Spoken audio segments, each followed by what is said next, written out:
সাবেক প্রধানমন্ত্রী শেখ হাসিনার ছেলে সজীব ওয়াজেদ জয়, মেয়ে সায়মা ওয়াজেদ পুতুল এবং শেখ রেহানার ছেলে রাদওয়ান মুজিব সিদ্দিক ববির ব্যাংক অ্যাকাউন্ট জব্দ করেছে Bangladesh financial intelligence unit (BFIU).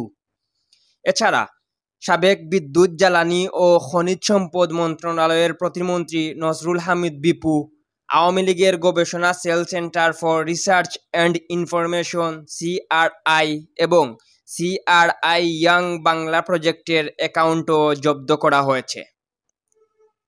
ব্যাংকগুলোকে প্রথম ধাপে আগামী 30 দিনের জন্য ওই অ্যাকাউন্টগুলো ব্লক করার নির্দেশ দিয়ে সোমবার 30 সেপ্টেম্বর আদেশ জারি করেছে BFIU। একই সঙ্গে এসব অ্যাকাউন্টের লেনদেনসহ যাবতীয় তথ্য চাওয়া হয়েছে।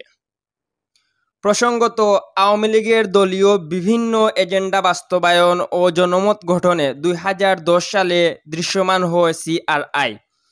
সজীব ওয়াজেদ জয় CRI-এর চেয়ারম্যান এবং পুতুল হন ভাইস চেয়ারম্যান।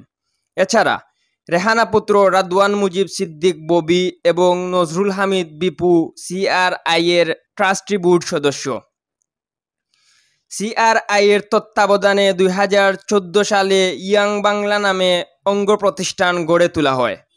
কয়েক বছর ধরে যুব উদ্যোক্তা ও প্রাতিষ্ঠানিক পর্যায়ে চালু করা হয় জয় বাংলা ইউথ অ্যাওয়ার্ড। এছাড়া বঙ্গবন্ধুর 7 মার্চের ভাষণকে কেন্দ্র করে জয় বাংলা কনসার্ট হয়ে আসছিল। MK তুহিন, আধুনিক কাগজ।